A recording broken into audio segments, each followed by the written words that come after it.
तो आप देखें पब्लिक लाइब्रेरी कल से यहाँ पर जो धरना भूख हड़ताल पे बैठे थे, यहाँ पर आज ब्राह्मण महासभा के अध्यक्ष ने अरुण दुबे ने उनने भी समर्थन किया और कहा है कि अगर हमारे आदमी को कुछ हो जाता है तो मैं ईंट से ईंट बजाने का कार्य करूंगा।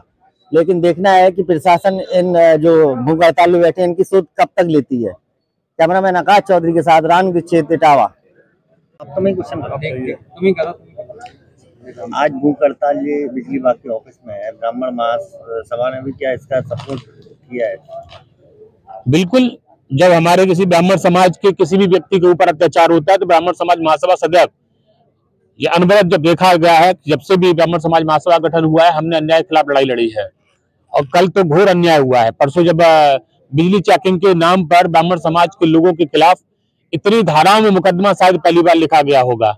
मैं ये पूछना चाहता हूँ प्रशासन से कि जब भी कोई चेकिंग के दौरान व्यक्ति जाता है तो नेम प्लेट लेके जाता है कि वो एससी है, एसटी है, पिछड़ा है, दलित है, कि वो सवर्ण है, ये जातियां कहां से आ गई?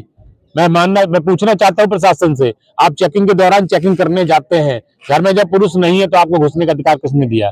आप अगर गए थे तो आपने थाने के साथ में किसी पुलिस वाले को क्यों नहीं लिया?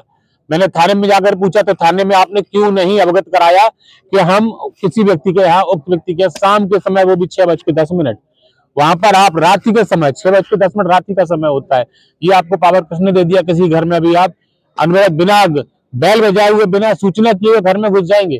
घर की महिलाओं के साथ में आप बदतमीजी करेंगे जाकर के? क्या आप चेक करने गए थे? आपको वहां जाकर के पूछना चाहिए था। अगर पुरुष था तो आप उसके घर में घुसते, और फिर समय का भी ध्यान रखना चाहिए था। आपको 10 से 4 का समय है, इससे पहले भी जाते हैं तो कई प्रिकॉशन आपको लेना होता है, कई प्रोटोकॉल को आपको ध्यान देना होता है, प्रशासन को जानकारी देनी होती है। ऐसा नहीं कि आप 4 व्यक्ति जाकर के और किसी भी घर में घुस जाएंगे और जाकर के अब कोई भी व्यक्ति उसका विरोध करता है तो आप उस पर SC/ST का मुकदमा लगाएंगे, वो भी 24 घंटे के बाद।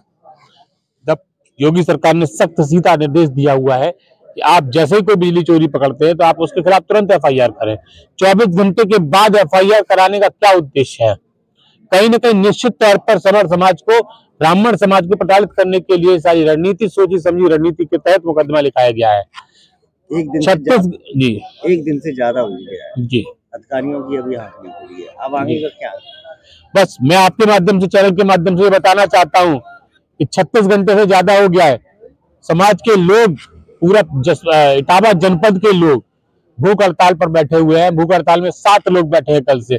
प्रशासन से सुध तक प्रशासन ने सुध नहीं ली है कि उन 7 लोगों के हालात क्या है, उनकी तबीयत में क्या स्थिति है, इजाफा हुआ है कि गिरावट हुई है।